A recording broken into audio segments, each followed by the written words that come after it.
Hello everyone, my greetings of the day. मैं हूं Abhinav Singh Rathore and welcome to Magnet Brains. आपको पता है हमने पुराने वीडियो में नेशनल सोशल स्टडीज का पूरा सिलेबस अनकवर किया है। हमने एक एक चीज को देखा है, उसकी बारीकियत को समझा है और उसकी डेप्थ को देखा है। तो आइए without any kind of further ado हम चालू करते हैं हमारा पहला टॉपिक ऑफ इंडियन हिस्ट्री, जो कि है द इंडस वैली सिविलाइजेशन। हमें इंडस वैली सिविलाइजेशन क्यों पढ़नी है, उसके फीचर्स क्या क्या है और ये हमारे लिए इंपॉर्टेंट क्यों है, तो ये सब चीजें जो हैं आज हम देखने वाले हैं आज के इस लेक्चर में। तो बने रहिए। जैसा कि आप जानते हैं कि 1600 के बाद से ईस्ट इंडिया कंपनी हमारे इंडिया में आई। ईस्ट इंडिया कंपनी की एक बहुत अच्छी बात थी, या एक बहुत अच्छा फीचर था उनका, कि उनको पता थी कि क्या चीज ऐसी है जिसको प्रिजर्व करना चाहिए, जिसको कंजर्व करना चाहिए। भाई कुछ ऐसे इंपॉर्टेंट मॉन्यूमेंट्स हो गए या कुछ इंपॉर्टेंट डॉक्यूमेंट्स हो गए जो कि आगे जाके एक बहुत हिस्टोरिकल वैल्यू क्रिएट करेंगे या बहुत हिस्टोरिकली वैल्यूएबल रहेंगे। वो दूरदर्शिता उनके पास हमेशा से रही है। तो इसी मोटिव के साथ 1861 में हमने आर्कियोलॉजिकल सर्वे ऑफ इंडिया की स्थापना को देखा। आर्कियोलॉजिकल सर्वे ऑफ इंडिया एक ऐसा इंस्टीट्यूशन है जो आज की डेट में आपके मिनिस्ट्री ऑफ कल्चर के अंडर आता है सीधा सीधा। दैट मींस इसका डायरेक्ट ज्यूरिसडिक्शन है किस पे? आर्कियोलॉजिकल सर्वे ऑफ इंडिया पे। बट हम 1861 की जब बात करते हैं तो इसकी स्थापना का श्रेय जाता है हमारे अलेक्जेंडर कनिंघम साहब को। ये एक ऐसे व्यक्ति थे जिन्होंने आगे की दूरदर्शिता को देखा, आगे के फ्यूचर को देखा, और उन्होंने इंडिया की विरासत को, इंडिया की डाइवर्सिटी को पहचाना, और उनको लगा कि वी ऑल्सो नीड और India also needs a particular institution जो कि सिर्फ कल्चर को प्रिजर्व करता हो, जो कि सिर्फ मॉन्यूमेंट्स या हिस्टोरिकल चीजों को प्रिजर्व कंजर्व करता हो। तो इसी के साथ अलेक्जेंडर कनिंघम ने 1861 में आर्कियोलॉजिकल सर्वे ऑफ इंडिया की स्थापना करी, और इसीलिए हम अलेक्जेंडर कनिंघम को बोलते हैं फादर ऑफ इंडियन आर्कियोलॉजी। यह आपका सीधा सीधा क्वेश्चन उठेगा कि who is known as father of Indian archaeology, तो वो कौन है? Alexander Cunningham. आगे बढ़ते हैं। एएसआई की ही बात पे हम आगे चलेंगे। कुछ समय बाद एएसआई को इंडिया में रोक दिया गया, फिर इसकी दोबारा चालू करी लॉर्ड कर्जन ने। लॉर्ड कर्जन ने इसको रीएस्टैब्लिश करते हुए इंडिया में अगेन उस चीज को महत्वता दी, और फाइनली 1902 में जॉन मार्शल को इसका डायरेक्टर जनरल बनाया गया। अब जॉन मार्शल के अंडर में ही 1921 में दयाराम साहनी जी ने सबसे पहले खोज करी थी किसकी? हड़प्पन सिविलाइजेशन की। यहां पे एक और बहुत इंपॉर्टेंट सवाल है, ईयर और किसने करी। तो आपका सीधा सीधा क्वेश्चन यहां से उठेगा कि who first excavated the first remains of Harappan civilization, या फिर in which year Dayaram Sahni excavated Harappa. तो आंसर क्या होगा आपका? 1921। तो यहां पे दोस्तों दो चीजें बहुत इंपॉर्टेंट है। फर्स्ट ऑफ ऑल ईयर और नाम या खोजकर्ता। ठीक है, आगे बढ़ते हैं। 1921 में जब साहनी साहब ने इसको डिस्कवर करा तो बहुत सारी चीजें मिली। ठीक है, अब इसको इंडस वैली ही क्यों नाम दिया गया है?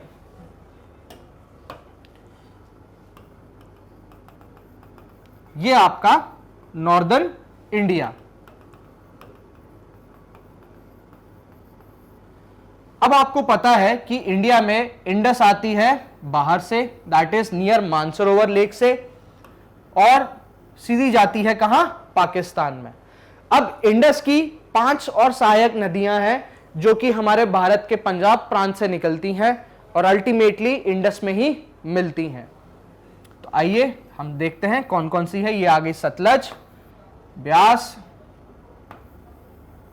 झेलम, चिनाब और रावी। तो ये 5 नदियां जो हैं ये बहुत इंपॉर्टेंट हैं हमारे लिए आज की सिचुएशन में भी। हम उसको जियोपॉलिटिकल व्यू से देखें इंडिया और पाकिस्तान के रिलेशन में तो भी, और जब हम इंडस वाली सिविलाइजेशन की बात करते हैं तो भी। अब आप समझिए, हिस्ट्री पढ़ने के लिए इमेजिनेशन इज वेरी इंपॉर्टेंट। तो आप समझ के चलिएगा, मेरे बात से बिल्कुल कांटेक्ट होके चलिएगा। अगर आप एक ऐसे एरा में रह रहे हैं जहां बिजली नहीं है, जहां पे मॉडर्नाइजेशन नहीं है, तो सबसे पहली जरूरत आपकी क्या है? वो है पानी। शेल्टर भी of course it's a very important thing, but before shelter water is one of the most necessary things that you need to survive. पानी है तो वहां जीवन होगा, जीवन को मार के आपकी खाने की पूर्ति भी हो सकती है। तो इसीलिए जब दयाराम सैनी ने 1921 में हड़प्पा को डिस्कवर करा, जो कि आज के सिंध प्रांत पाकिस्तान में है, साथ ही साथ 1922 में, 23 में, फिर आगे जाके जितनी भी साइट्स एक्सकवेट हुई हैं, स्पेशली अंडर जॉन मार्शल, वो सब इसी इंडस और इसकी ट्रिब्यूटरी के आसपास हुई हैं। सभी इंडस और इंडस की ट्रिब्यूटरी के आसपास ही साइट्स जो हैं हमको मिली हैं। भले ही वो आपका राजस्थान की कालीबंगन ही क्यों ना हो, वो भी गग्गर नदी के किनारे ही हमको मिलता है। तो इसीलिए this feature, due to this particular feature, John Marshall ने इस सिविलाइजेशन का नाम क्या रखा? इंडस वैली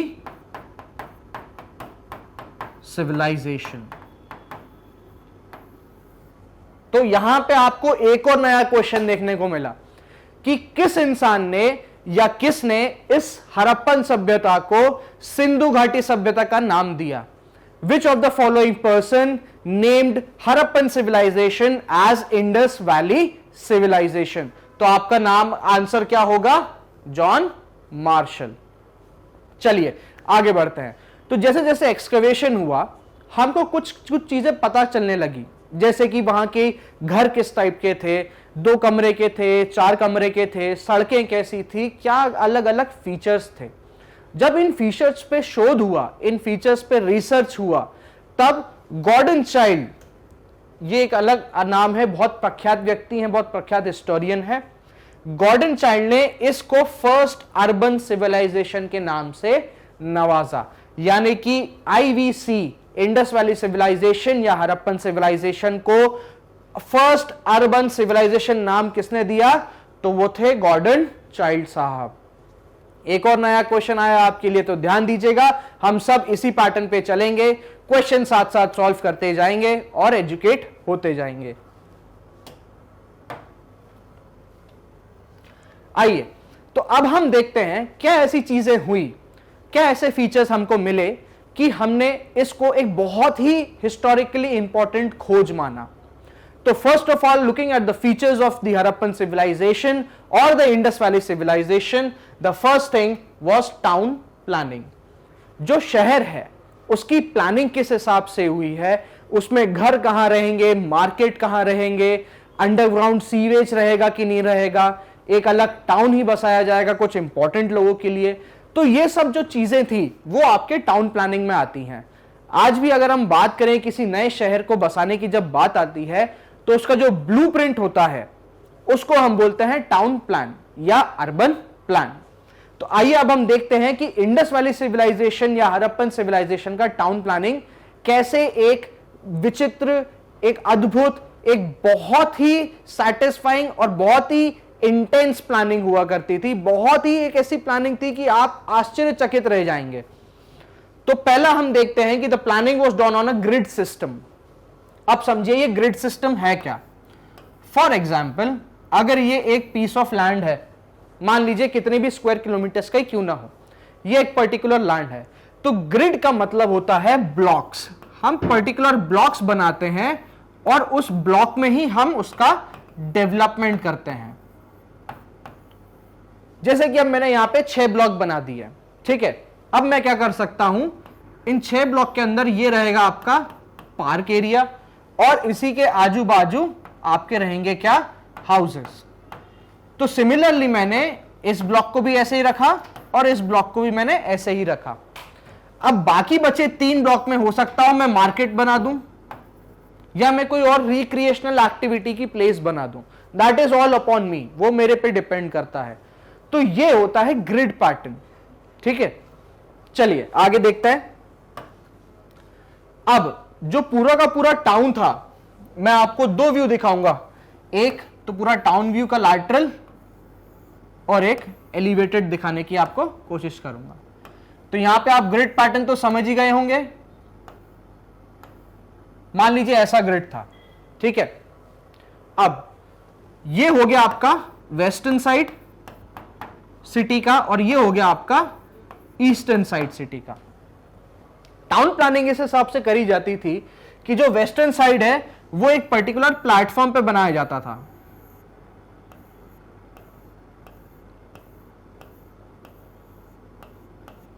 ठीक है, वो क्या होता था, एक पर्टिकुलर प्लेटफॉर्म पे बनाया जाता था, यानी कि उसको एक हाइट दी जाती थी। ठीक है, ये आया आपका पहला point, it was build at a height. वहीं पे जो eastern side of the town था वो समतल रहा करता था या प्लेन रहता था, ज्यादा उसकी हाइट नहीं होती थी या ज्यादा रिलीफ हमें देखने को नहीं मिलता था। तो यहां से क्या चीज दिख रही है कि यार वेस्टर्न साइड पे अगर मैं एक बात करूं, अगर मेरा घर आज की डेट में नरीमन पॉइंट पे है तो सी फेसिंग है, आज मेरा घर ऊटी में है, शिमला में है, तो वो हिल्स व्यू है, राइट। तो दैट मीन्स अगर हम उस टाइम पे इमेजिन करें तो ये पर्टिकुलर हाउसेस जो यहां बनेंगे इनके पास एक बेटर व्यू होगा, बेटर प्लानिंग होगी और ये कुछ इंपॉर्टेंट या कुछ अमीर लोगों के लिए ही होगा। ये this is the basic thinking that we can get out of it. The basic analysis says that this western side is for important people. अब वो कौन इंपॉर्टेंट पीपल है ये हमें नहीं पता, बट आगे देखेंगे चलते हुए कि ये कौन इंपॉर्टेंट पीपल हुआ करते थे। और जो ईस्टर्न साइड है यहां पर हम आप आसानी से बोल सकते हैं कि ये पर्टिकुलर साइड जो है, ये पर्टिकुलर एरिया जो है वो कॉमनर्स के लिए हुआ करता था। ठीक है, चलिए आगे बढ़ते हैं। सिटाडेल, यहां पे पूरा जो एरिया था वो फोर्टिफाइड था, यानी कि घेराबंद हुआ करता था। एक पर्टिकुलर एरिया, जैसे कि मान लीजिए कि ये एरिया जो है, ये एरिया मैं रख रहा हूं कौन सा, आपका ईस्टर्न साइड, और ये हो गया आपका वेस्टर्न साइड। तो अब वेस्टर्न साइड में आने के लिए सबसे पहले यहां पे पूरी एक बाउंड्री हुआ करती थी और यहां पे गेट हुआ करता था। ये एक फोर्टिफाइड टाउन था, ये एक फोर्टिफाइड एरिया था जिसके आजू बाजू पूरी दीवारें किले के जैसी और सामने एक मुख्य द्वार हुआ करता था। वहीं से अगर किसी इंसान को आना है या जाना है वो वहीं से कर सकता था। यहां पे गार्ड्स भी हुआ करते थे उनकी आइडेंटिटी चेक करने के लिए। और ये वाला जो टाउन हो गया, हमने वेस्टर्न साइड को नाम दे दिया क्या, सिटाडेल, और ईस्टर्न साइड को हमने नाम दे दिया क्या, लोअर टाउन। ठीक है, आगे देखते हैं इंपॉर्टेंट पीपल, जैसे हमने बात करी ली थी। अब क्योंकि ये एरिया फोर्टिफाइड भी है, अब दो एस्पेक्ट आ गए दोस्तों, एक तो ये ऑलरेडी एक हाइट पे बना गया है, ठीक है, और दूसरा ये फोर्टिफाइड भी है, मतलब यहां पे सुरक्षा की भी इन्होंने व्यवस्था कर रखी है। तो जाहिर सी बात है यहां पे कुछ इंपॉर्टेंट पीपल रहे होंगे, या तो शासक या प्रशासक या प्रीस्ट। अब इसमें एक्चुअली कौन रहा होगा, वहां की शासन प्रणाली कैसी थी, इसके बारे में हमें कुछ भी नहीं पता, क्योंकि आज भी दोस्तों हम सिंधु घाटी सभ्यता की, हड़प्पन सिविलाइजेशन की जो स्क्रिप्ट है उसको डिसाइफर फुली तरीके से हम नहीं कर पाए हैं। तो इसी वजह से हमें वहां की शासन प्रणाली, प्रशासन प्रणाली से हम अभी थोड़ा अवगत नहीं है। ठीक है, चलिए आगे बढ़ते हैं। अब जब हम इस फोर्थ पॉइंट की बात करते हैं तो इस वाले एरिया में जो कि आपका सिटाडेल एरिया है, यहां पे बड़ी बड़ी बिल्डिंगें देखने को मिली हैं। अब आप कहेंगे कि सर ये तो ऑलरेडी जमीन के अंदर है, तो हमें बड़ी बिल्डिंगें कैसे देखने को मिल रही हैं? जब हमने एक्सकवेशन करा तो उनकी जो नींव थी उनके बेसिस पे हम ये कह सकते हैं, या उनके स्ट्रक्चर के बेसिस पे हम ये कह सकते हैं कि ये पर्टिकुलर मकान कितना बड़ा था और क्या ये सिंगल स्टोरी था या डबल स्टोरी था। साथ ही कुछ हमें ऐसे साक्ष्य भी मिले हैं कि जहां पे ऑलमोस्ट 1.5 स्टोरी की बिल्डिंग हमें प्रिजर्व्ड मिली है। ठीक है, तो इसी बेसिस पे हम ये कह सकते हैं कि जो लोअर टाउन था और जो सिटाडेल था या अपर टाउन था, वहां के घरों की बनावट, उनका आर्किटेक्चर में भी डिफरेंस था। यहां की बिल्डिंगें बड़ी हुआ करती थी, 4 कमरे या 5 कमरे, और हो सकता था 2 मंजिला भी हो सकती थी। वहीं जब हम लोअर टाउन की बात करते हैं, हम देखते हैं मैक्स टू मैक्स 3 कमरे, उससे ज्यादा नहीं। और साथ ही साथ यहां पे बहुत ही कुछ कम ऐसी चीजें थी या बहुत ही कम ऐसे घर थे जो 2 मंजिला हुआ करते थे। तो ये थी इनकी टाउन प्लानिंग, ये थी इनकी एक बेसिक एरिया को 2 हिस्सों में डिवाइड करने की। आज भी अगर अपना शहर देखें तो एक पॉश एरिया बहुत ही अलग होता है, और जो ओल्ड सिटी या पुराना शहर जो होता है उसका डेवलपमेंट, उसका आर्किटेक्चर बहुत ही अलग होता है। तो कहीं ना कहीं ये चीज उन्होंने 3000 साल पहले सोची थी, दैट टू बिफोर क्राइस्ट की बात कर रहा हूं मैं, 3000 BC, मतलब ऑलमोस्ट 5000 साल। तो उस टाइम पे भी अगर they were so capable of planning a town with such perfection, तो वो बहुत ही इंटेलिजेंट रेस हुआ होगी, है कि नहीं। चलिए आगे देखते हैं। नेक्स्ट पॉइंट हमारे सामने है कि ओनली इन लोथल, चलिए इसको अब छोड़िए, आगे अपन देखेंगे, उसके बाद इस पे वापस आएंगे अपन। अब सिटाडेल फोर्टिफाइड था, streets used to cross the mat 90 degree, ये है एक ऑक्सफोर्ड मेथड। लंदन में एक स्ट्रीट है जिसका नाम है ऑक्सफोर्ड स्ट्रीट। वहां की खासियत यह है कि जितनी भी वहां पे सड़कें मिलती हैं वो हमेशा 90 डिग्री के कोण पे ही मिलती हैं, वो एक दूसरे को 90 डिग्री के सेक्शन पे ही काटती हैं। आज की हम अगर रोड प्लानिंग देखें या हम आज की व्यवस्था देखें ट्रांसपोर्टेशन, कई हो सकता है भाई एक रोड जा रही है वो ऐसे निकल गई या वो ऐसे आके ज्वाइन हो गई कहीं। सो ये method, this is not Oxford, ये 90 डिग्री पे एक दूसरे को काट नहीं रही है या मिल नहीं रही है, ठीक है। तो इससे होता क्या है, 90 डिग्री पे काटने से या 90 डिग्री पे मिलने से सड़क का होता क्या है। वेरी इंपॉर्टेंट थिंग इज, ये ट्रांसपोर्टेशन में बहुत इजी होता है, because every person, every lane has specific area to move, ठीक है। अब हो सकता हो कि ये या तो आपकी भाई डबल रोड जा रही है और वो अब ऐसे सिंगल 2 रोडों में डिवाइड हो गई, ठीक है, और दोनों जाने के लिए ही है। अब हो सकता है इस पे 2 वे ट्रैफिक हो और इस पे 1 वे ट्रैफिक हो, राइट। तो ट्रांसपोर्टेशन में यहां पे दिक्कत आएगी। वहीं जब हम ऑक्सफोर्ड स्ट्रीट की बात करते हैं या ऑक्सफोर्ड मेथड की बात करते हैं तो वो ट्रांसपोर्टेशन को और इजी और बेटर बना देता है। चलिए, proper drainage along the streets from the houses. अब समझिएगा पूरा प्लान, हम इनको इतनी इंटेलिजेंट रेस क्यों बोल रहे हैं। आज रिसेंटली हम देख रहे हैं हमारे शहरों में सीवेज पाइपलाइन डाली जा रही है अंडर द सेंट्रल स्कीम। उस टाइम पे क्या होता था, मान लीजिए ये पूरा लोअर टाउन है, मैं अभी अपर टाउन की बात नहीं कर रहा हूं, मैं सिर्फ लोअर टाउन की बात कर रहा हूं। ये एक मेन स्ट्रीट है और ये हो गई उनकी सब्सिडरी स्ट्रीट या कॉलोनी रोड जिसको आप बोलते हैं।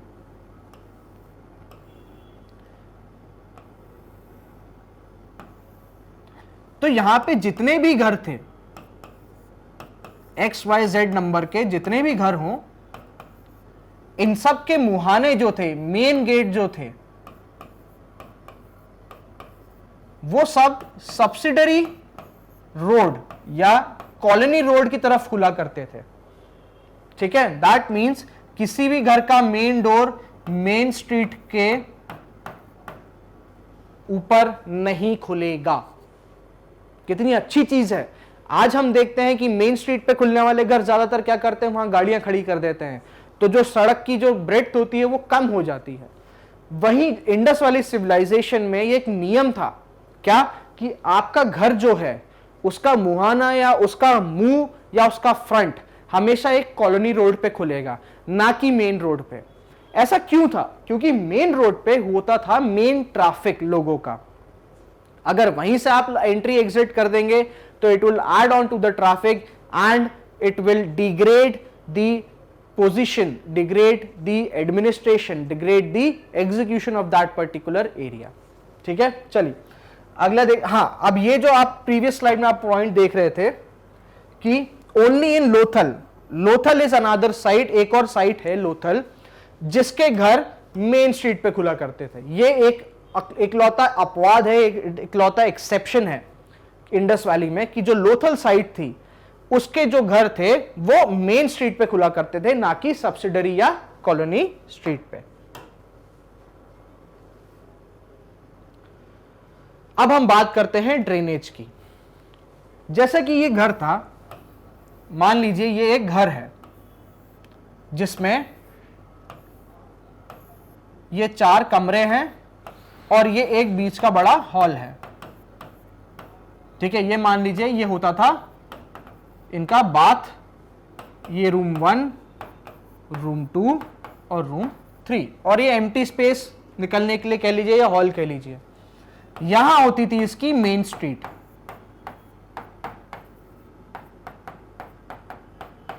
ठीक है, और ये हो गई उसकी सब्सिडरी स्ट्रीट। अब आपको पता है कि घर का मुंह किस साइड रहेगा, इस साइड रहेगा। ठीक है, मान लीजिए अगर ये बाथरूम है तो इसका जो ड्रेनेज है वो यहीं निकल जाता था।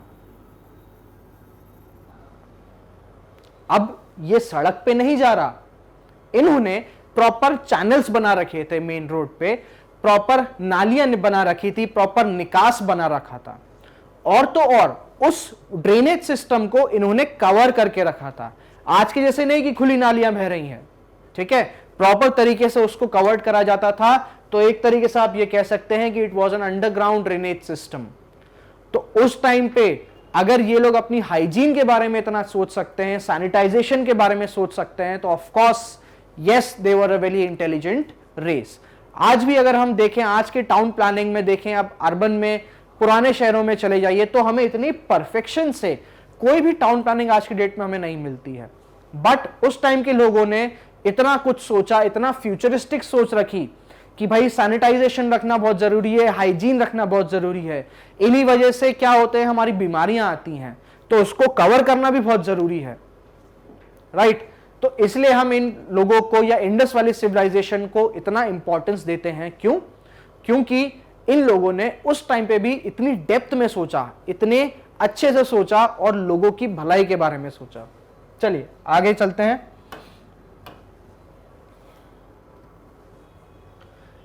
हम बात करेंगे अब वेरियस टाइप्स ऑफ ब्रिक्स की।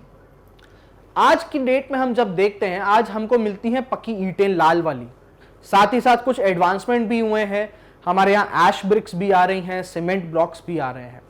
बट उस टाइप पे इतनी सारी टाइप्स ऑफ ब्रिक्स थी। तो आइए हम इनका यूज देखते हैं और इनके ये चीजें कहां कहां यूज हुई वो हम देखते हैं। तो पहला था बर्न्ट ब्रिक्स। ये थी आपकी पक्की ईंटें, ठीक है, जिनको प्रॉपरली आग में रख के पकाया जाता था।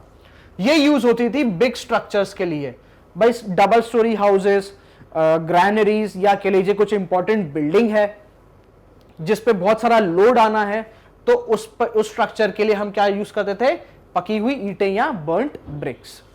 फिर आते हैं हम रॉ ब्रिक्स पे। ये धूप में सुखाई हुई रहती हैं, ये पकाई हुई नहीं रहती, ये धूप में सुखाई हुई रहती हैं, और ज्यादातर ये बहुत बड़ी रहती हैं साइज में कंपैरेटिवली टू बर्न्ट ब्रिक्स। ये वाली ब्रिक्स यूज होती हैं हमारे फोर्टिफिकेशन और स्ट्रीट्स के लिए। जैसे कि आप जानते हैं, आपने कभी किसी किले की दीवार देखी होगी तो वहां पे आपने इतने बड़ी बड़ी ईंटें या इतने बड़े बड़े रॉक्स देखे होंगे। राइट, आप आगरा फोर्ट चले जाइए, आप ताजमहल चले जाइए, आप कोई सा भी बड़ा मॉन्यूमेंट ले लीजिए जहां पे लोग रहा करते थे, रेड फोर्ट भी हो गया अपना, तो वहां पे आपको इतनी बड़ी बड़ी चीजें या इतने बड़े बड़े ब्रिक्स या स्टोन्स देखने को मिलते थे जो कि आउटर बाउंड्री ऑफ फोर्ट बनाया करते थे। तो यही बेसिकली इस टाइम पे, अब क्योंकि इतने बड़े पत्थर तो होते नहीं थे, तो what they used to do is they used to make raw bricks, धूप में सुखाई हुई ईंटें बनाते थे, और उन्हीं ईंटों से ये क्या करते थे, स्ट्रीट्स को और फोर्टिफिकेशन की दीवारों को बनाया करते थे। मतलब उस टाइम पे भी कच्ची सड़कें नहीं थी, प्रॉपर तरीके से पकी हुई सड़कें थी, गड्ढे भी नहीं थे। सोचिए। नेक्स्ट आता है परफोरेटेड ब्रिक्स। ये छन्नीदार होती थी, इनमें से अगर आप पानी क्रॉस करते हैं तो कहीं ना कहीं एक फिल्टरेशन का भी काम करती थी।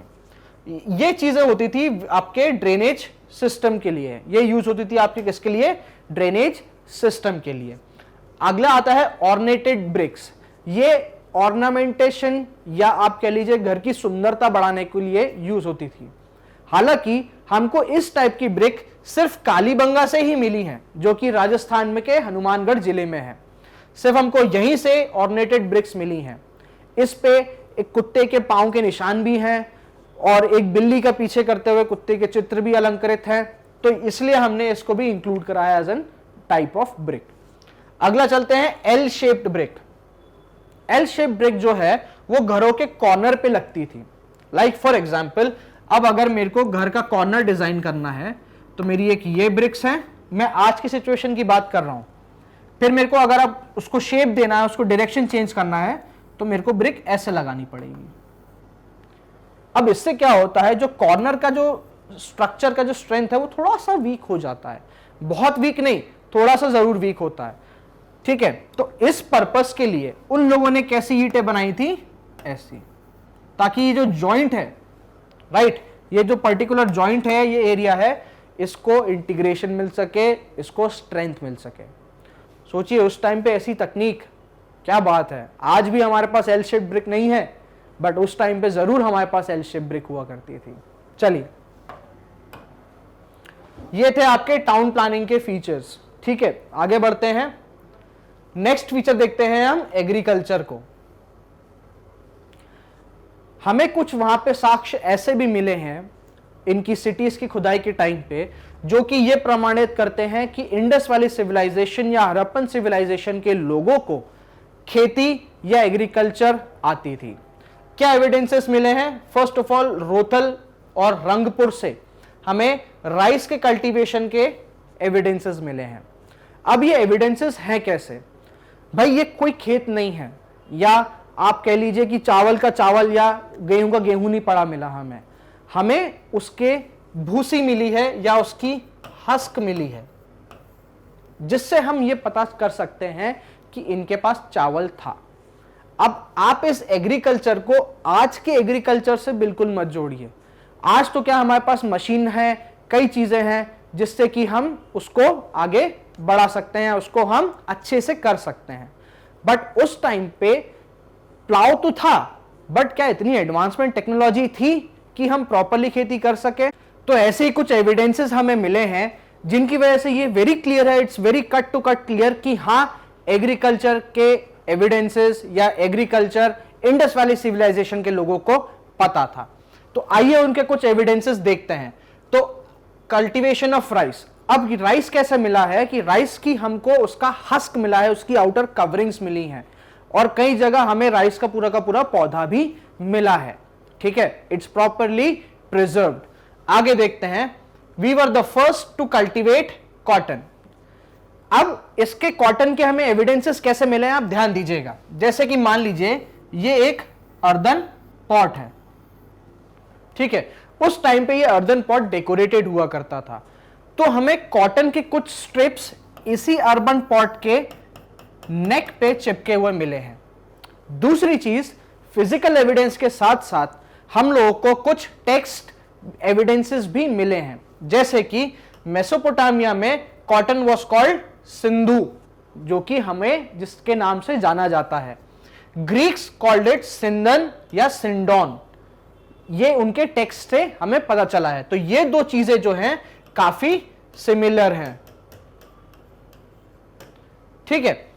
अब बात करते हैं नोन टू प्लाउइंग की, कि लोग खेत को जोतना जानते थे। तो बहुत ही बड़ी आश्चर्य की बात है कि कालीबंगन से हमें एक प्रॉपर प्रिजर्व्ड जुता हुआ खेत या प्लाउ फील्ड की एविडेंस सामने मिली है। ये प्रॉपरली प्रिजर्व्ड है, इसमें आज भी गलियां बनी हुई हैं। आज भी अगर आप जाना चाहें तो हनुमानगढ़ जिले राजस्थान में जा सकते हैं और ये प्लाउ फील्ड आप देख सकते हैं। दूसरी चीज, एक टॉय प्लाउ हमें मिला है, कहां से? बनावली से। अब सर ये तो टॉय तो कैसा भी हो सकता है, बट आप कोशिश करिए एक ऐसी चीज इमेजिन करने की जो कि कभी आपने देखी नहीं हो। क्या आप इमेजिन कर सकते हैं? नहीं। Exactly my point. अगर कोई चीज एक मिनिएचर फॉर्म में है तो उसका एक ओरिजिनल फॉर्म तो जरूर हुआ होगा। इसी दम पे या इसी बेसिस पे हम हमारी चीजों को इमेजिन भी कर पाते हैं। तो अगर टॉय प्लाउ है तो इसका मतलब यह है कि एक बड़ा प्लाउ भी हुआ था, उसी को देख के बच्चों के खेलने के लिए हमने एक टॉय प्लाउ बनाया। तो on the basis of this hypothesis, in the basis of this doctrine, we are saying that yes, the Indus Valley people were known to ploughing.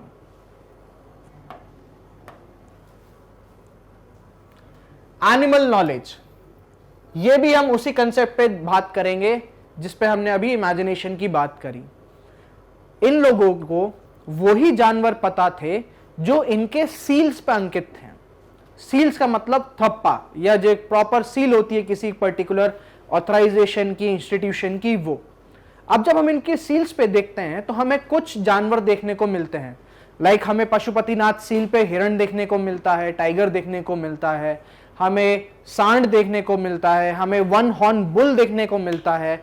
कुछ टॉयज भी देखें, जैसे कि बुलक कार्ट का टॉय है, तो वहां पे एनिमल्स कैसे हुआ करते थे। राइनोसरस इनको नोन था। तो बेसिकली मैं ये कहना चाहता हूं कि इस बात की जानकारी या इस बात का नॉलेज कि इनको कौन कौन से जानवरों की पहचान थी, ये हमने कहां से करी है, इनके सील्स से करी है स्पेशली, कि इनकी सील पे कौन कौन से टाइप के जानवर अंकित थे। एक इनको लायन नहीं पता था। लायन मतलब शेर। शेर और टाइगर में प्लीज कंफ्यूज मत होइएगा। Tiger is in Hindi is known as bagh और lion in Hindi is known as sher. ठीक है, आगे चलते हैं कि भाई एनिमल्स का नॉलेज, हमें कुछ जगह से बोन्स मिले हैं, दंत के या दांतों के अवशेष मिले हैं, कुछ हड्डियों के अवशेष भी मिले हैं। तो जिन पे जब रिसर्च हुआ तो पता चला ये ज्यादातर घोड़े की थी या किसी और तरीके की जानवर की थी। चलिए आगे बढ़ते हैं। चौथा फीचर है ट्रांसपोर्टेशन और ट्रेड।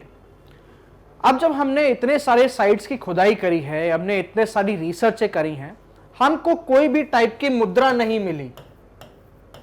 मुद्रा मतलब करेंसी, जो कि आज की डेट में आपके पास है। कोई टाइप का कॉइन नहीं मिला, कोई टाइप का नोट नहीं मिला, कोई टाइप की ऐसी चीज एस्टैब्लिश नहीं हो पाए कि ये मोड ऑफ करेंसी के एज अ यूज हुआ करती थी।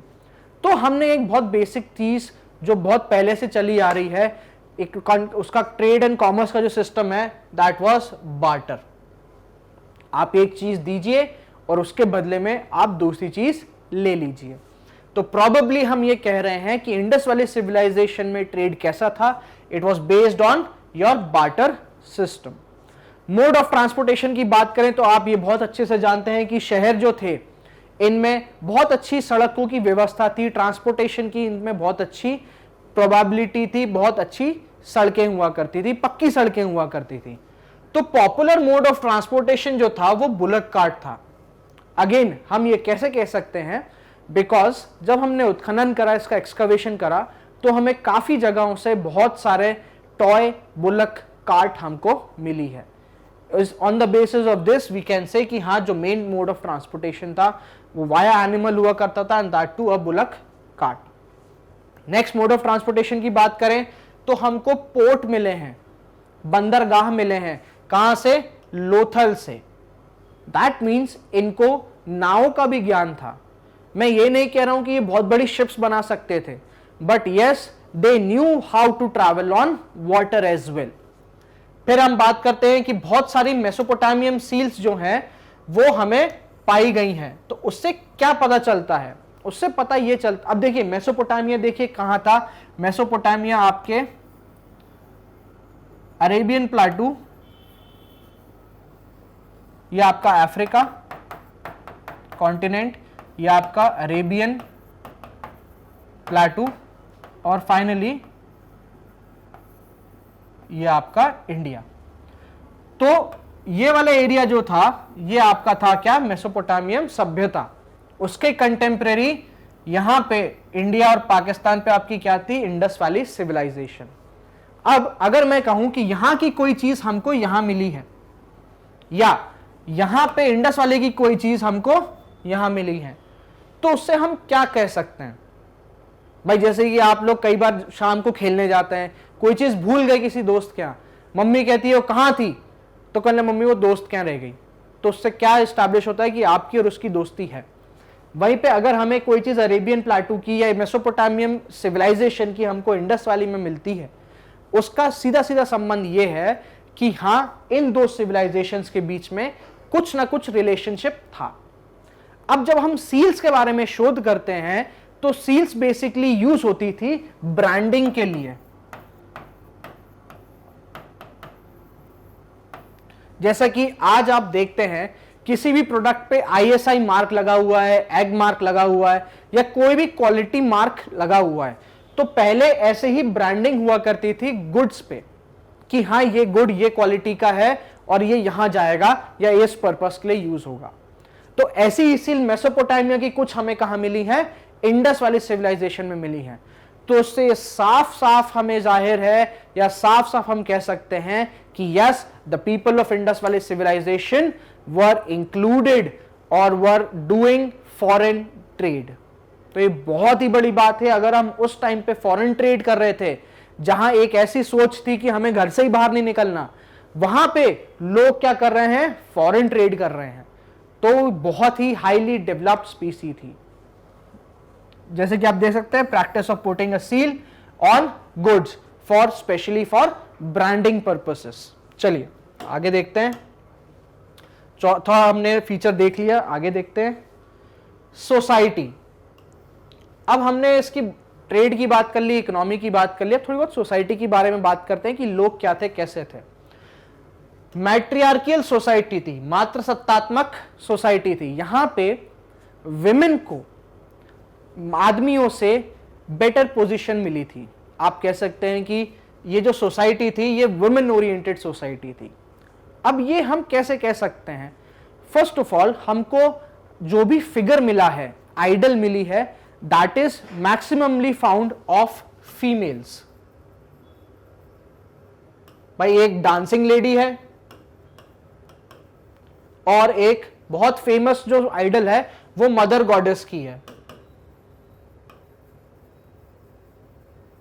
More over, Indus Valley Civilization के लोग फीमेल सेक्स ऑर्गन्स को भी पूजा करते थे। तो यहां पे योनि पूजन भी हमें इसके एविडेंसेस मिले हैं। तो इन सब चीजों के बेसिस पे हम ये क्लियरली कह सकते हैं कि वहां की सोसाइटी का नेचर कैसा था, इट वॉज मैट्रियार्कियल। दैट मीन्स मात्र सत्तात्मक सोसाइटी हुआ करती थी, जो कि फीमेल्स को बेटर पोजीशन पर रखती थी एज कंपेयर टू मेल, जो कि आज के बिल्कुल ऑपोजिट है। चलिए आगे देखते हैं कि वहां पे एक भी टेंपल फाउंड नहीं हुआ, एक भी मंदिर नहीं मिला। हां, हमें कुछ आइडल्स जरूर मिली है, बट एक भी मंदिर हमको नहीं देखने को मिला। तो हम ये कह सकते हैं कि इस पर्टिकुलर टाइम पे लोग किसको पूजते थे, क्योंकि एक ना कोई एक एनर्जी को ये लोग मानते तो जरूर होंगे। तो ये लोग बेसिकली पूजते थे नेचुरल फोर्सेस को,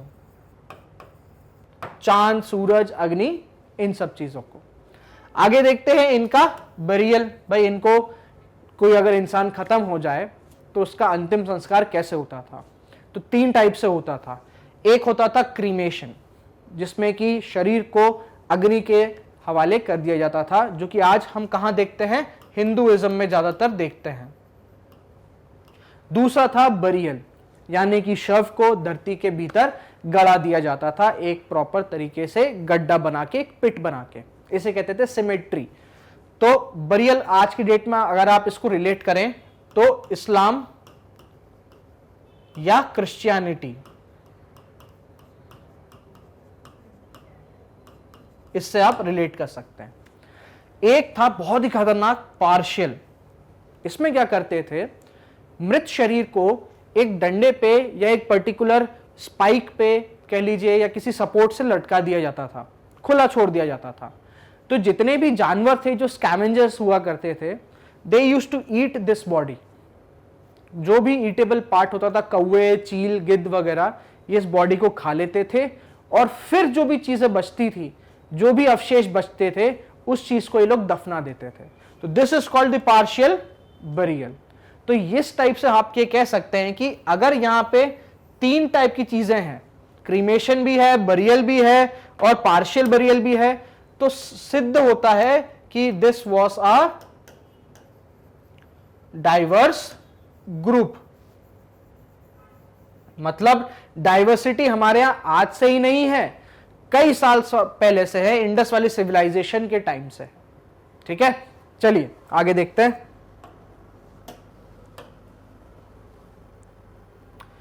नेक्स्ट हम देखते हैं कुछ इंपॉर्टेंट फैक्ट्स।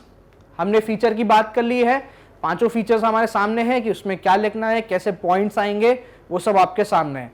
अब कुछ ऐसे इंपॉर्टेंट फैक्ट्स देखते हैं जो कि बहुत इंपॉर्टेंट है इंडस वैली के लोगों को समझने के लिए और उसके बारे में और जानकारी देने के लिए। The first evidence of wheat, सबसे पुराना साक्ष्य गेहूं का अगर हमें कहीं मिला है तो वो है मेहरगढ़ में। मेहरगढ़ किधर है? मेहरगढ़ आपके पाकिस्तान में है, ठीक है। मेहरगढ़ एक बहुत ही इंपॉर्टेंट साइट है। कोई भी एज, कोई भी एरा के लिए, नियोलिथिक से बात कर लीजिए, आप पेलियोलिथिक बात कर लीजिए, दोनों के लिए मेहरगढ़ बहुत ही इंपॉर्टेंट साइट है। और इस मेहरगढ़ को सबसे पहला विलेज भी बोला जाता है। क्यों? क्योंकि ये इतना प्राचीन है। तो वीट के सबसे पहले एविडेंसेस हमको कहां मिले हैं? मेहरगढ़ में मिले हैं। अब ये मेहरगढ़ भी इंडस वैली सिविलाइजेशन का एक पार्ट हुआ करता था। आगे देखते हैं, जो सुमेरियन टेक्स्ट है, ठीक है, जो सुमेरियन सभ्यता है, उसके कुछ लिखित साक्ष्य जो हमें मिले हैं, उसमें इन्होंने इंडस वैली लोगों को क्या कह के बुलाया है? मेहलुआ। अब ये कैसे हमको पता चला कि ये मेहलुआ इंडस वैली की बात हो रही है? हमने जब दोनों चीजों को कंपेयर करा, उनके जो टेक्स्ट थे और यहाँ के जो फीचर्स थे, उनको जब कंपेयर करा तो हमें बहुत सारी सिमिलैरिटीज मिली। इसलिए हम इनको बता सकते हैं कि जो सुमेरियन टेक्स्ट मेलुआ की बात कर रहे हैं वो कौन है? हमारे आईवीसी के या हड़प्पन सिविलाइजेशन के ही लोग हैं। अब देख रहे हैं ग्लोबल रीच हो रही है, बिल्कुल मोदी जी वाली अप्रोच है। आगे देखते हैं, स्क्रिप्ट, लिपि। इनकी लिपि कैसी थी? इनकी लिपि थी बूस्ट्रोफिडोन। अभी बूस्ट्रोफिडोन है क्या? देखिए, लिपि की आप बात समझिएगा। हम लोग कैसे लिखते हैं? Left to right. फिर हम लाइन चेंज करेंगे तो हम कैसे लिखेंगे? लेफ्ट टू राइट, ठीक है। बट इंडस वाले सिविलाइजेशन के लोग क्या करते थे? लेफ्ट से लिखना चालू करते थे राइट तक, और फिर राइट से ही चालू करके खत्म कहां करते थे? लेफ्ट पर। मतलब ऐसे। तो ये टाइप की लिपि जो है वो है आपकी बूस्ट्रोफिडोन टाइप की लिपि। ये चीजें हमें सब शोध करने के बाद पता चली हैं। अब जब हम इसकी प्रॉपर स्क्रिप्ट की बात करते हैं, इसकी प्रॉपर लैंग्वेज की बात करते हैं, तो इट वाज पिक्टोरल, भाव चित्रात्मक, जैसे कि इजिप्शियन लोगों की हुई है। ये लोग सिंबल्स बनाया करते थे। ये लोग कुछ चीजों के लाइक पक्षी बना दिया, कुछ सिंबल बना दिया, उसके थ्रू कम्युनिकेशन हुआ करता था। अब जो लिखित साक्ष्य हैं वो हमें ज्यादातर कुछ बड़ी बड़ी बिल्डिंगों पे ही मिले हैं, बट क्योंकि इतने कम मिले हैं इसलिए we are not able to decipher कि वो पर्टिकुलर सिंबल किस चीज का है या किस चीज को रिप्रेजेंट करता है। तो इसलिए आज भी हम इंडस वैली सिविलाइजेशन की जो स्क्रिप्ट है उसको डिसाइफर नहीं कर पाए हैं। तो कहीं ना कहीं हम ये कह सकते हैं कि ये इतने हाईली एडवांस लोग थे कि इनकी लिपि या इनकी लिखी हुई चीजें, जो इनके सिंबल्स थे, वो हम आज भी नहीं समझ सकते, जब हमारे पास अपार टेक्नोलॉजी है और टेक्नोलॉजी की कोई सीमा नहीं है।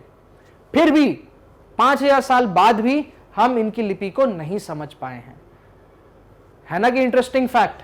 चलिए अब आगे बढ़ते। एक हिस्टोरियन थे स्टुअर्ट पिगट, ठीक है। इन्होंने ये थोड़ा जल गए कि यार ऐसे कैसे इंडस वैली सिविलाइजेशन को आप एक सेपरेट सिविलाइजेशन मान सकते हो। अब जैसा कि मैंने आपको कहा कि हमारे रिलेशन किससे से?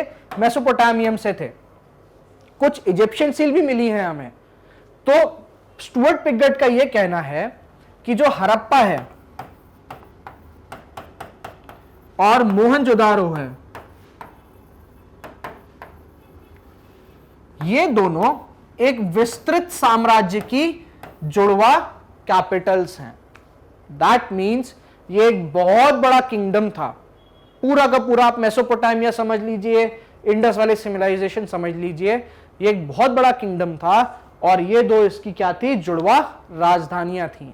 तो यहां पे स्ट्रेट अवे आपको ये पूरा स्टेटमेंट दे दिया जाएगा कि who said about Indus Valley Civilization that they are the twin capitals of a vast empire.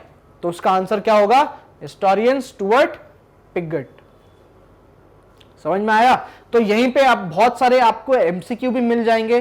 तो आपको बहुत ही ऑब्जेक्टिवली इन सब चीजों को पढ़ना है कि इसमें से कैसे आंसर क्वेश्चन फॉर्म हो सकता है, उसका क्या आंसर रहेगा। ठीक है, चलिए आगे बढ़ते हैं। अब हम बात करेंगे इंडस वैली के एक्सटेंशन के बारे में, कि कौन सा एरिया या कौन सी साइट कहाँ थी, कितनी बड़ी थी, उसमें क्या फीचर ऐसे थे कि हम उसको बहुत इंपॉर्टेंट मानते हैं। चलिए फर्स्ट ऑफ ऑल हम देखते हैं नॉर्थ, साउथ, वेस्ट और ईस्ट पे जाते हैं। ठीक है, नॉर्दर्न मोस्ट साइट जो हमें मिली है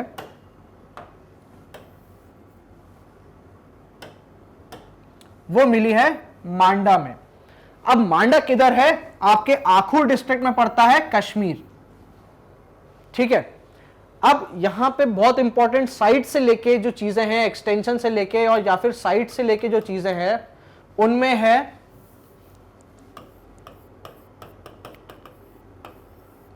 आपकी एक तो रिवर, कि ये किस नदी पे बसी हुई है, क्योंकि मैंने आपको पहले ही कहा था कि जो इंडस वैली सिविलाइजेशन है वो पूरी की पूरी नदियों पे बसी है।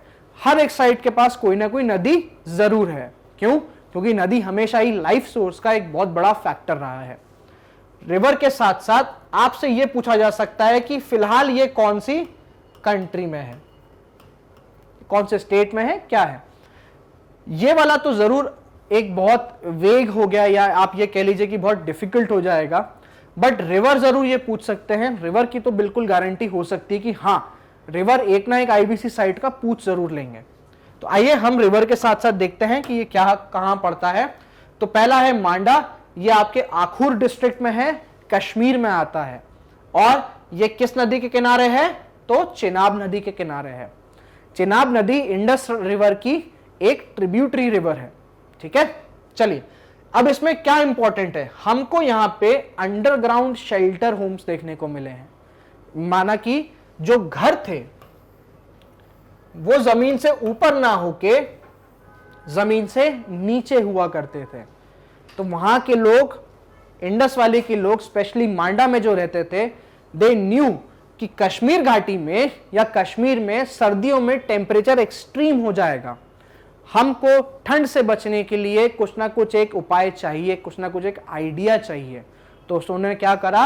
अंडरग्राउंड होम्स, या हम इनको कह सकते हैं अंडरग्राउंड शेल्टर बनाने चालू करें। है ना, कितना इंटरेस्टिंग है कि मतलब नेसेसिटी जो होती है, it's always the mother of invention. बाहर के लोगों को, हड़प्पा के मोहनजोदारो लोगों को इतनी जरूरत नहीं थी, because that is a moderate climate, but Manda के लोगों को जरूरत थी ऐसी। चलिए आगे देखते हैं, ये नॉर्दर्न मोस्ट साइड कौन सी होगी? आपकी मांडा, जो कि आखूर जिले में है और कश्मीर में पड़ता है। किस नदी के किनारे है? तो ये चेनाब नदी के किनारे है। और यहां से क्या स्पेशलिटी देखने को मिलती है? Underground shelter homes. आगे बढ़ते हैं, हम आते हैं वेस्टर्न मोस्ट साइट पे।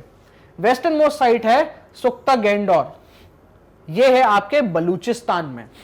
बलूचिस्तान वो पर्टिकुलर एरिया है पाकिस्तान का जो कि ईरान से जुड़ता है। So this particular site is on Iran Pakistan border. ठीक है, बहुत ही आप देख रहे हैं ऑलमोस्ट, अगर मैं मैप बनाऊं,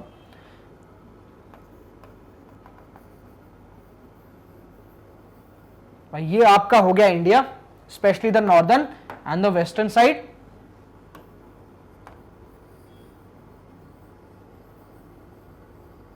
ये हो जाता आपका पाकिस्तान। इस एरिया में आपका है क्या? सुख्ता गैंडोर, स्पेशली वो कोस्ट पे है, मकरन कोस्ट पे। और आपके मोहनजोदारो, हड़प्पा, राखीगढ़ी, कालीबंगा, धौलावीरा, लोथल, ये सब आपके यहां पे रहे। ठीक है, तो इतना बड़ा एक्सटेंशन आप देख सकते हैं कि कितना बड़ा ये सिविलाइजेशन फैली हुई थी। ठीक है, यहीं से आपकी क्या आएगी? इंडस आएगी और मिल जाएगी।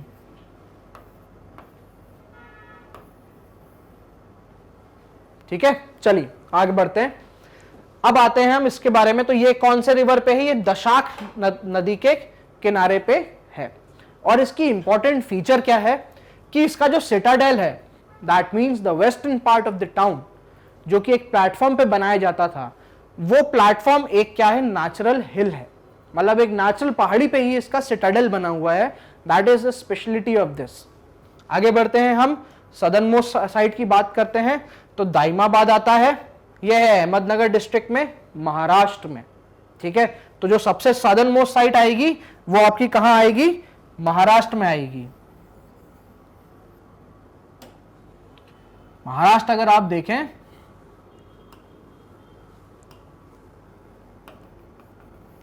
तो कुछ इस शेप में है।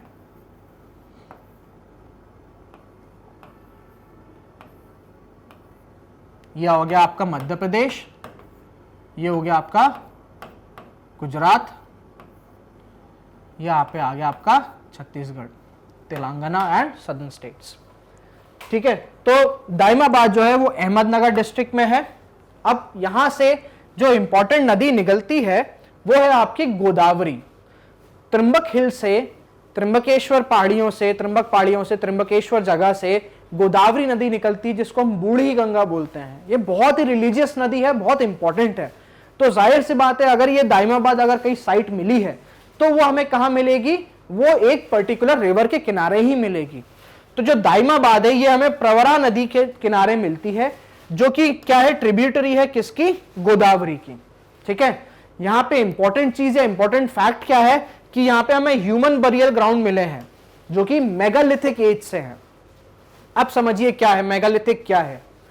एक बहुत पहले कॉमिक आता हुआ एस्ट्रिक्स, जिसमें कि एक बहुत मोटा कैरेक्टर था, वो एक बहुत बड़े बड़े पत्थर लेके चलता था। तो मेगा मतलब बहुत बड़ा, लिथिक मतलब पत्थर। जब हम इस टाइम पर्टिकुलर टाइम पीरियड पे बड़े बड़े पत्थरों से इनकी सिमेट्री मार्क करते थे या इनका बरियल ग्राउंड मार्क करते थे, तो उस पर्टिकुलर एरा को बोला गया मेगालिथिक एरा, जिसमें बहुत बड़े बड़े स्टोन्स यूज हुए हैं। तो यहीं पे हमें एक मेगालिथिक ह्यूमन बरियल या सिमेट्री हमें देखने को मिली है। अब बात करते हैं हम आलमगीरपुर की, जो कि क्या है, आपकी मोस्ट ईस्टर्न मोस्ट साइट है। आलमगीरपुर आपके मेरठ जिले में आता है, उत्तर प्रदेश में, और ये हिंडन नदी के किनारे बसा हुआ है। हिंडन नदी क्या है, आपकी यमुना की एक सहायक नदी है, it's a tributary of Yamuna. ठीक है, ये है आपकी चारों extension wise site, north, south, west और ईस्ट।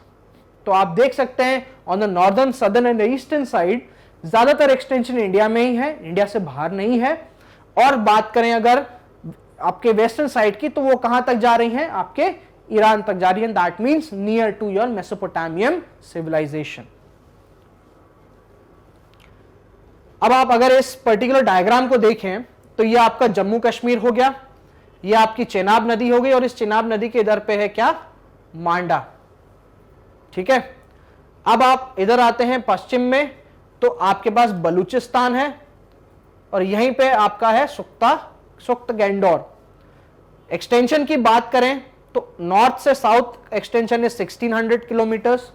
अगर साउथ में आपका महाराष्ट्र गोदावरी नदी के उसमें प्रवरा नदी पे आ गया क्या, आपका दाइमाबाद।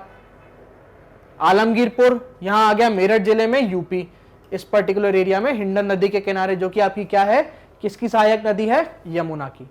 तो जब हम नॉर्थ टू साउथ की बात करते हैं तो इट इज ऑलमोस्ट 1400 किलोमीटर। ये एक्सटेंशन की बात कर रहा हूं मैं आपके नॉर्थ से साउथ की। और वेस्ट और ईस्ट की बात करते हैं तो इट इज ऑलमोस्ट 1600 किलोमीटर। इतना फैला हुआ था आपका क्या, इंडस वैली सिविलाइजेशन।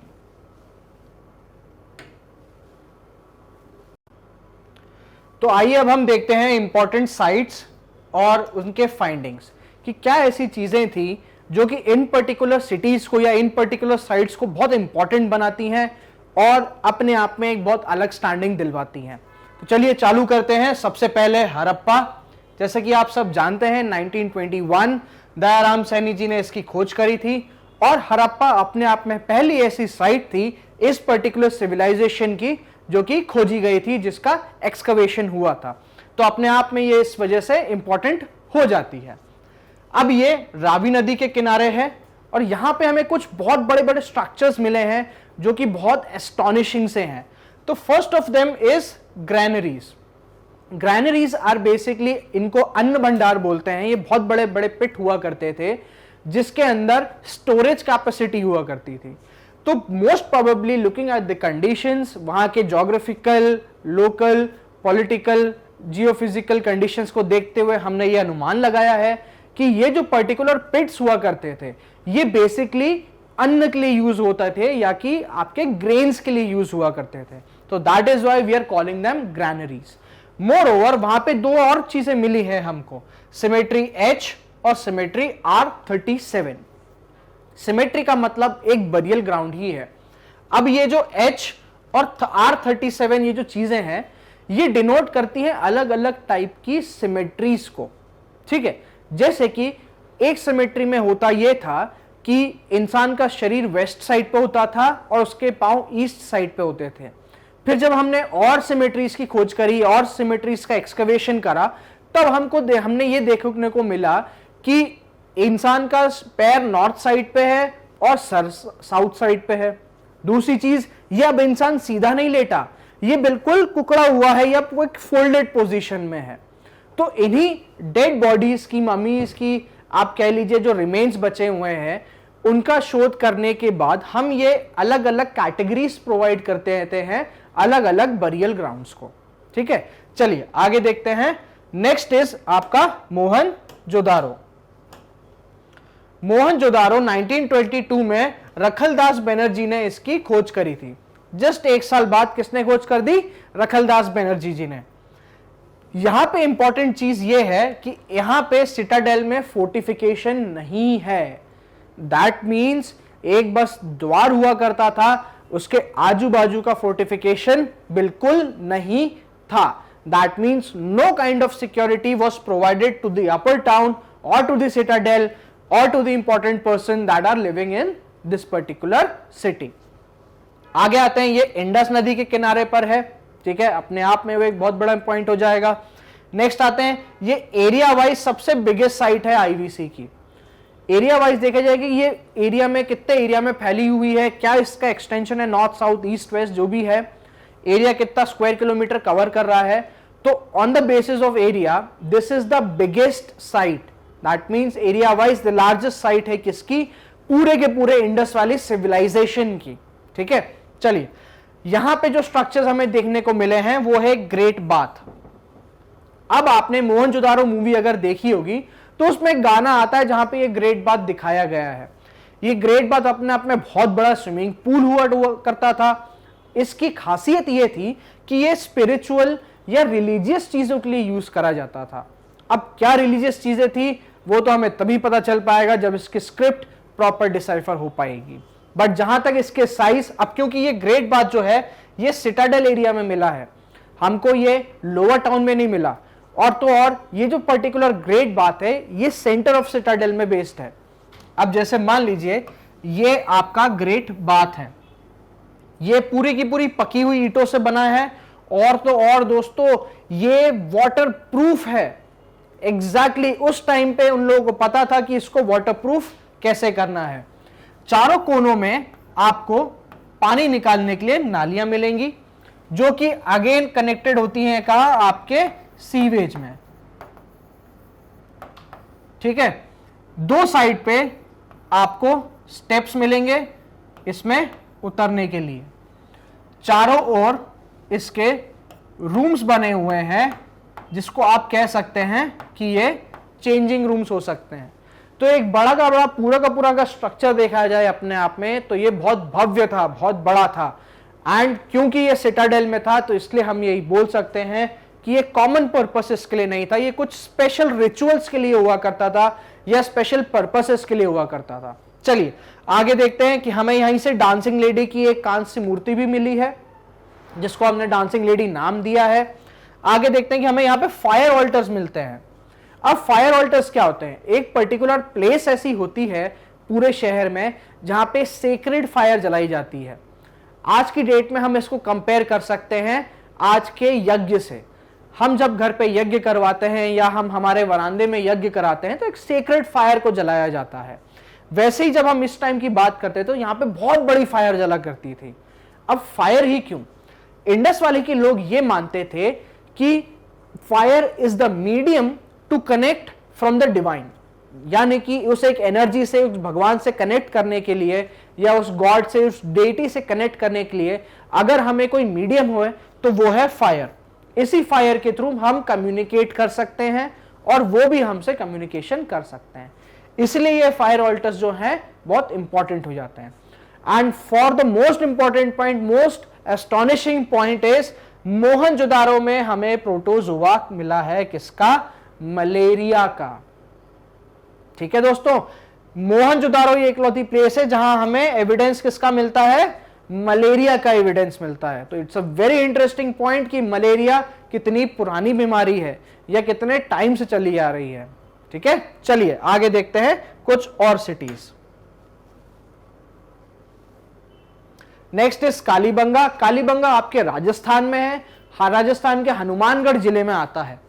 ये घग्गर नदी के किनारे बसा हुआ है। ठीक है, और इसका जो लोअर सिटी है ये भी फोर्टिफाइड है।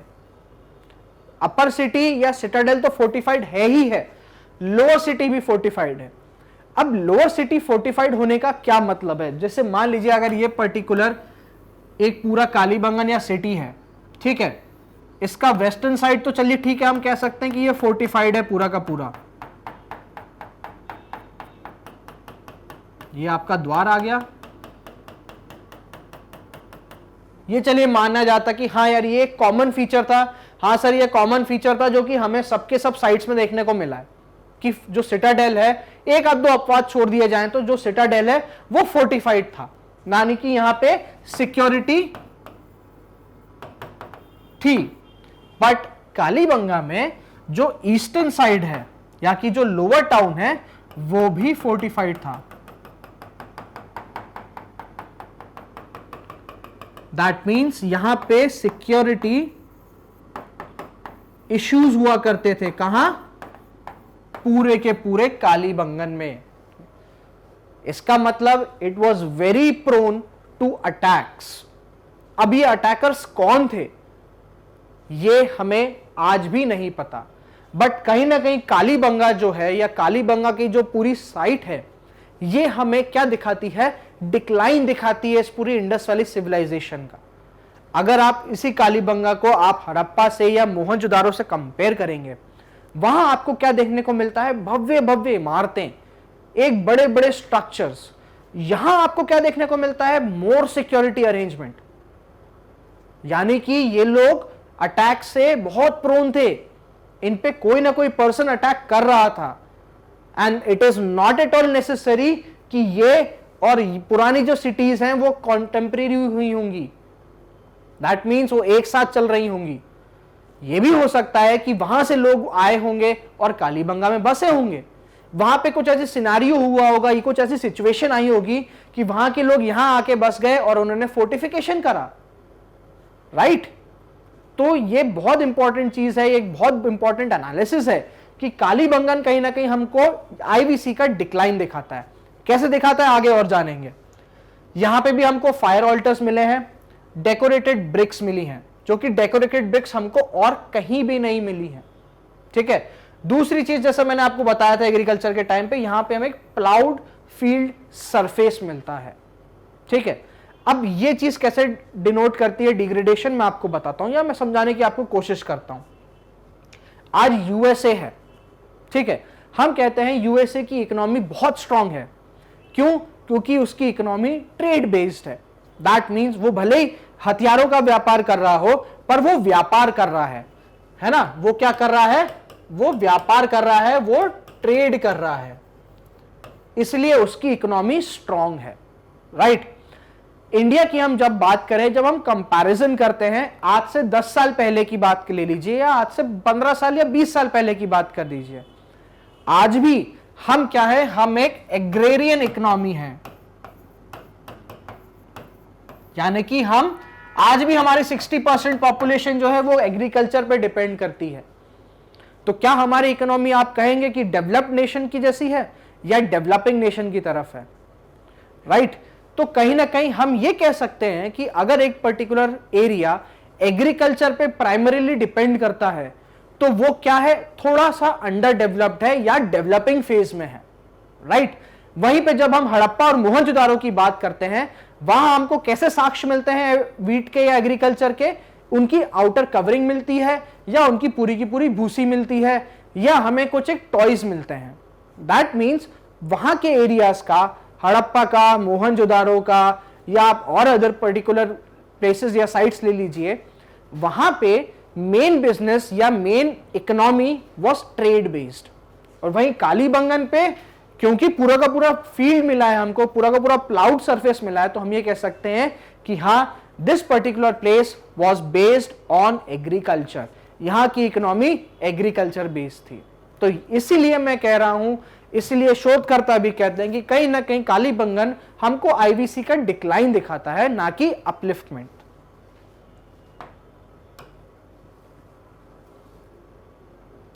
आगे देखते हैं हम रोपड़। रोपड़ 1953 से 56 तक इसका एक्सकवेशन चला, जो कि यज्ञदत्त शर्मा जी ने करा था। ये आपके सतलज नदी पे है, और इसमें सबसे इंपॉर्टेंट इंफॉर्मेशन ये है कि यहां पे कुत्ते और आदमी का एक कंबाइंड बरियल मिला है।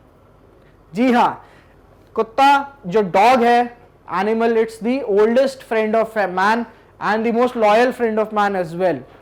तो हमें यहां पे देखने को मिला है कि एक इंसान और एक डॉग दोनों साथ में बरी हुए हैं। ठीक है, चलिए आगे चलते हैं। बनावली या बनमाली 1974 में आर.एस. बिष्ट साहब ने इसका एक्सकवेशन चालू करा। ये आपके सरस्वती नदी पे है। यहां पे हमको क्या देखने को मिलता है, ग्रिड पैटर्न और वाटर ड्रेनेज का लैक। दैट मींस इस पर्टिकुलर एरिया में, इस पर्टिकुलर साइट में ना ही ग्रिड पैटर्न था। अब ग्रिड पैटर्न नहीं होगा तो ऑक्सफोर्ड मेथड भी नहीं होगा। दूसरी चीज, वाटर ड्रेनेज की जो व्यवस्था थी वो वैसी नहीं थी या बिल्कुल ही नहीं थी जैसी हम हड़प्पा और मोहनजोदारो में देख रहे थे। अब ये भी क्या दिखाता है, ये साइड भी क्या दिखाती है, डिक्लाइन दिखाती है। समझ रहे हैं आप भाई, एक जगह व्यवस्था है और एक जगह नहीं है, that means it is showing degradation. ठीक है, चलिए आगे बढ़ते हैं। नेक्स्ट साइट है चनहुंदरो। ये 1931 में एनजी मजुमदार जी ने एक्सकवेट करी थी। ये एक इंडस्ट्रियल सिटी है। ठीक है, क्या इंडस्ट्री थी, ये बीड मेकिंग। जो आपके मनके होते हैं, जो नॉर्मल उस टाइम पे ज्वेलरी हुआ करती थी, वो बीड से बनती थी, सीप से, शंख से, बीड से, इन सब चीजों से बनती थी। तो ये चनुंदरो जो था वो एक इंडस्ट्रियल सिटी थी, क्या, बीड मेकिंग की। ये कहां थी, on the banks of Indus. अब इसके बारे में, ये एक ऐसी साइट है that is without any citadel और upper town. That means establishment of equality. यहां पे एक पूरा फ्लैट लैंड था, कोई ईस्टर्न साइड नहीं है, कोई वेस्टर्न साइड नहीं है, सिर्फ एक ही टाउन है। कोई सिटाडेल नहीं है, कोई लोअर टाउन नहीं है, सिर्फ एक ही सिटी है, क्या, चनुंदरो। ठीक है, चलिए आगे बढ़ते हैं। Next is Dholavira 1985। Again RS. Bisht साहब थे जिन्होंने इसका एक्सकवेशन करा। Dholavira recently UNESCO world heritage site इसमें इंक्लूड हुआ है। ठीक है, अब अपन धौलावीरा की बात करें तो सबसे पहले ये एकलौता ऐसा टाउन है जो कि 3 पार्ट्स में डिवाइडेड है। हमने बाकी पार्ट्स देखे, चनुंदरो की बात छोड़ दीजिए, अगर हम टाउन्स देखते हैं तो वो 2 पार्ट में डिवाइडेड है। एक upper side that is Citadel and the lower side, the western part and the eastern part, right. But Dholavira एक लौता ऐसा शहर है जो कि 3 पार्ट्स में डिवाइड होता है। ठीक है, which is very unique itself. Next, इसमें एक स्टेडियम है। अब उसको स्टेडियम तो नहीं करेंगे, but yes, it's a very open ground with facility of sitting and acquiring people on the sides of it. तो आज जैसा कि हम कोलोजियम को देखते हैं, कोलोजियम तो आज फिर भी हमारे बहुत अच्छी हालत में है और बहुत ही तरीके से प्रिजर्व्ड है। बट जब हम इस स्टेडियम की बात करते हैं तो ये कोलोजियम जितना भव्य तो नहीं था, but yes, it was an open ground. इस ग्राउंड में जनरली हम ये हाइपोथेसिस देते हैं कि यहाँ पे पब्लिक अनाउंसमेंट होते थे, पब्लिक आती थी, मेले लगते थे, या they used to get together in this particular area. यहां पे एक और चीज है, फ्लड वाटर हार्नेसिंग सिस्टम है। अब ये सीधा का सीधा आपका कहां था, फ्लड प्रोन एरिया में था। ठीक है, तो इस शहर के आजू बाजू, जैसे अगर मैं आपको बताऊं, थोड़ा समझाना चाहूं, जैसे मान लीजिए ये शहर है, ये उसका मुख्य द्वार है, राइट। एक पार्ट ये हो गया, दूसरा पार्ट ये, और ये तीसरा पार्ट, मान लीजिए ऐसा है ये। ठीक है। तो धौलावीरा के आजू बाजू पूरी नालियां बनी थी, बहुत बड़ी बड़ी।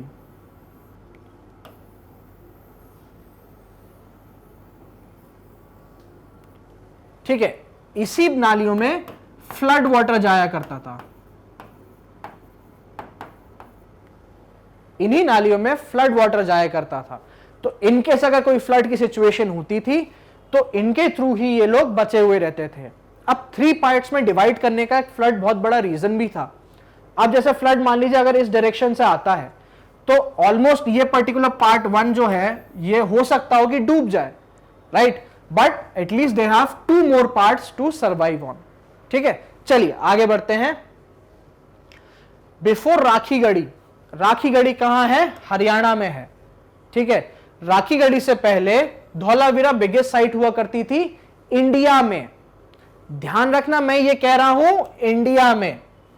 तो आपके लिए एक और क्वेश्चन हो सकता है कि इंडिया में इंडस वाली सिविलाइजेशन की सबसे बड़ी साइट कौन सी है?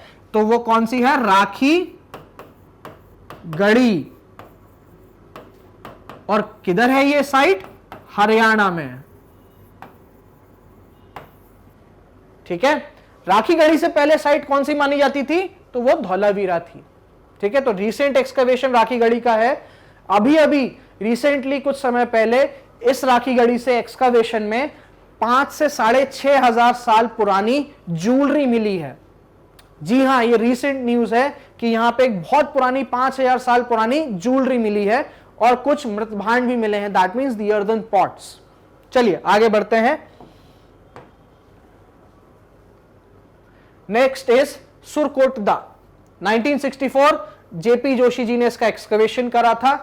यहां पे हमको बहुत इंपॉर्टेंट चीज या बहुत विचित्र चीज देखने को मिलती है, विच इज अर्न क्रीमेशन।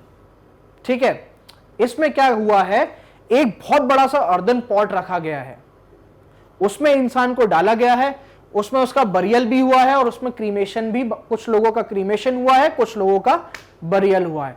सोच सकते हैं मिट्टी के एक बहुत बड़े गड्ढे में इंसान को डाल दिया गया, उसके बाद उसकी कब्र में भेज दिया गया।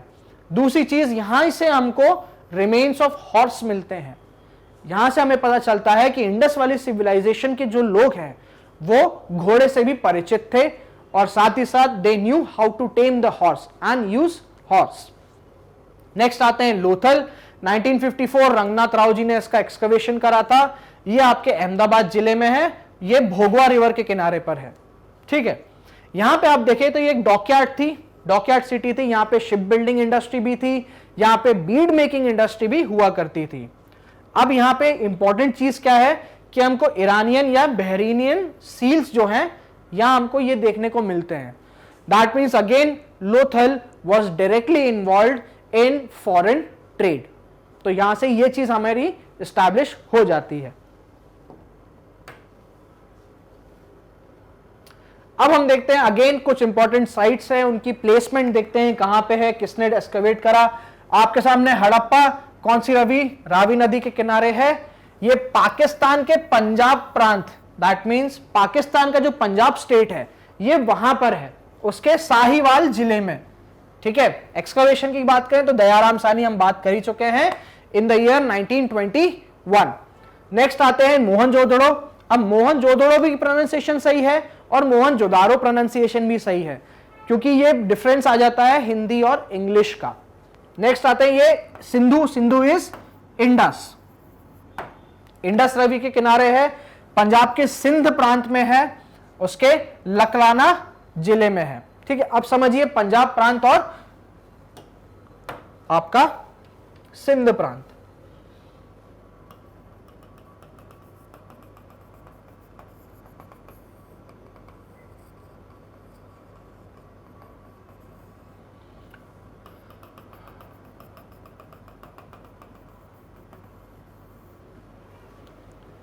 ये पर्टिकुलर एरिया जो है ये आ जाता है आपका क्या, पूरा का पूरा पंजाब। तो ये वाला एरिया हमारे पास है और पंजाब का कुछ एरिया पाकिस्तान के पास है, और जो यहां बिल्कुल नीचे लगा हुआ एरिया जो है ये है पाकिस्तान का सिंध एरिया। तो ये है बेसिकली आपका पंजाब का पाकिस्तान और पंजाब का सिंध। पंजाब के सिंध प्रांत में लरकाना जिले में क्या है आपका मोहनजोदड़ो, जो कि सिंधु नदी या इंडस नदी पे स्टैब्लिश्ड है। किसने खोज करी थी? Rakhaldas Banerjee in the year 1922। Next आते हैं चनहुंदड़ो, जो कि अगेन इंडस पे है। सिंध प्रांत कहां का? पाकिस्तान। और नवाब शाह जिला, एमजी मंजूरदार 1931। कालीबंगन घग्गर नदी राजस्थान का हनुमानगढ़ जिला। और अमलानंद घोष इसके फाउंडर थे, इसके एक्सकवेटर थे। रंगपुर की बात करें तो मादर नदी पे आती है, गुजरात की काठियावाड़ जिले में। काठियावाड़ एरिया आपका गुजरात का कोस्टल एरिया है, ये पर्टिकुलर एरिया को हम बोलते हैं काठियावाड़। ठीक है, रंगनाथ राव ने इसकी एक्सकवेशन करी थी। नेक्स्ट इज रोपड़, जो कि सतलज नदी पे है और ये पंजाब के रोपड़ जिले में ही है। तो ये बहुत इजी हो जाएगा लर्न करने के लिए आपके लिए कि भाई हाँ रोपड़ कहाँ है? पंजाब के रोपड़ जिले में ही है। कहाँ आती है? सतलज पे बेस्ड है।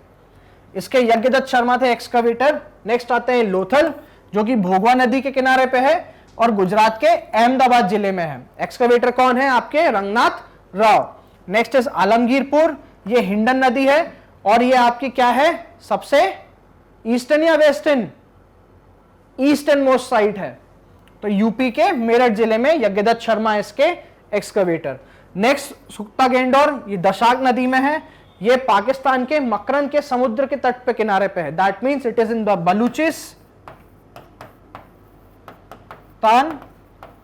बलूचिस्तान का कौन सा? मकरन कोस्ट। ठीक है, जैसे हमारे यहां है आज ईस्टर्न कोस्ट और वेस्टर्न कोस्ट, सिमिलरली वहीं पे एक मकरन कोस्ट है जो कि जो कि ईरान और पाकिस्तान की बाउंड्री पे है। तो वहां आया आपका क्या? सुक्ता गेंडोर। नेक्स्ट इज बनमाली, रंगोई नदी का नाम है, हरियाणा में हिसार जिले में आती है। आर.एस. बिष्ट जो है इसके एक्सकवेटर है Ravindra Singh Bisht. Next is Dholavira, Luni river पे आती है, गुजरात के कच्छ जिले में और जेपी जगपत जोशी इसके एक्सकवेटर हैं। तो ये कुछ हमारी इंपॉर्टेंट साइट्स हैं जिनको याद करना, जो कि ऑब्जेक्टिवली बहुत इंपॉर्टेंट है। एक बार फिर से देख लेते हैं हम सामने। हड़प्पा, मोहनजोदाड़ो, चुनहुंद्रो, कालीबंगन, रंगपुर, रोपड़, लोथल, आलमगीरपुर, सुक्ता गेंडोर, बनमाली और धौलावीरा। इसके अलावा भी बहुत सारी साइट्स हैं। अब एक चीज आप देखिए, अगर आप अपने ओन सोर्सेस से पढ़ते हैं तो हो सकता हो आपको यहां पे एक इंसान की जगह दो इंसान का नाम मिले, तो दैट इज ऑल्सो करेक्ट। यहां पे एक बार खुदाई हुई है, उसके बाद फिर लोगों ने इसका एक्सकवेशन और करा है, जैसे कि राखीगढ़ी का एक्सकवेशन आज भी चल रहा है, राइट। तो अलग अलग लोगों ने कुछ जब बहुत सिग्निफिकेंट चीजें खोज करते हैं तो उनका नाम इंक्लूड करा जाता है। तो मैंने सबसे फर्स्ट पर्सन जो था उसका नाम मैंने यहां पे रखा है। तो it's not at all necessary कि सिर्फ यही है, इनके अलावा भी एक पर्टिकुलर साइट पे और लोग हो सकते हैं, जैसे कि मोहनजोदाड़ो में मैके साहब का भी नाम आता है। नेक्स्ट आते हैं हम इसके, जैसा कि मैंने आपसे बात करी थी कि इनकी जो इकोनॉमी थी वो ट्रेड बेस्ड थी। तो इनके कुछ रॉ मटेरियल्स थे, कुछ ऐसी चीजें थी जो ये लोग एक्वायर करते थे और उसका ट्रेड करते थे। तो सबसे पहले टीन इनका आता था अफगानिस्तान से और ईरान से, ठीक है। तांबा या ब्रॉन्ज इनका आता था खेतड़ी, राजस्थान और बलूचिस्तान से। ये खेतड़ी माइंस आज भी जो है एक्टिव हैं, ठीक है। आज भी यहां से हम एक्सकवेशन या इसका एक्सट्रैक्शन कर रहे हैं। नेक्स्ट इज सिल्वर या चांदी, जो कि आता था आपके ईरान और अफगानिस्तान से। गोल्ड की बात करें तो आता था अफगानिस्तान, फारस और दक्षिण भारत से, दक्षिण भारत के केजीएफ वाले एरिया से। चलिए, नेक्स्ट इज लेड, सीसा यानी कि लेड, ये आता था ईरान, अफगानिस्तान और राजस्थान से। तो ये कुछ पर्टिकुलर साइट्स हैं जहां से हम एक्सकवेशन करके ट्रेड करा करते थे, जहां से हम चीजें प्रोक्योर करा करते थे, किसके लिए? हमारे फाइनल फिनिश्ड गुड्स के लिए। तो ये था आपका first topic, the Indus Valley Civilization. कैसा लगा आप प्लीज कमेंट में इसको बताइएगा।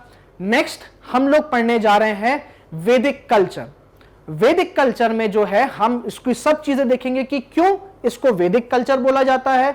हमारे वेद, उपवेद, अलग अलग जो धार्मिक ग्रंथ हैं हम उनके बारे में भी डिस्कस करेंगे।